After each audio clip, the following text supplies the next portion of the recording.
بالله من الشيطان الرجيم. بسم الله الرحمن الرحيم.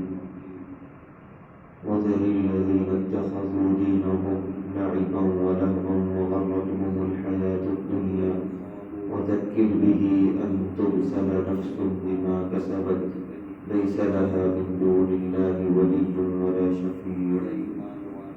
اور ضرور بچو ان لوگوں سے جنہوں نے دین کو لہو و لعب بنا لیا اور دنیاوی زندگی نے ان کو دھوکے میں ڈال دیا. اور قرآن کے ذریعے ایسے لوگوں کو نصیحت کرو تاکہ کوئی اپنے اعمال کے سبب ہلاک نہ ہو اور اس دن اللہ کے سوا ان کا کوئی مددگار نہ ہو. اس آیت میں بھی اللہ تعالیٰ مومنین کو نصیحت فرما رہے ہیں کہ وہ لوگ جنہوں نے دین اور مذہب کو ایک لہو و لعب بنا لیا ہے، ایک مذاق بنا لیا ہے، ایسے لوگوں سے دوری اختیار کرو. جن لوگوں کو دنیاوی زندگی نے دھوکے میں ڈال دیا اور آخرت کا ان کے پاس کوئی تصور ہی نہیں ہے، ایسے لوگوں سے دوری اختیار کرو.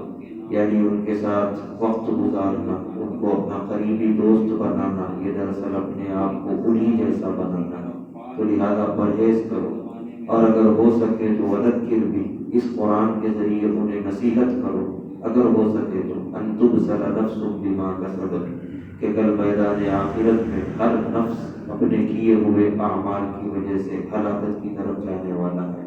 اگر اس نے اعمال پورے کیے ہوں گے تو لیس لہا من دون اللہ ولی، اور اللہ کے علاوہ کل میدان آخرت میں اس کا کوئی کارساز، کوئی مددگار نہ ہوگا.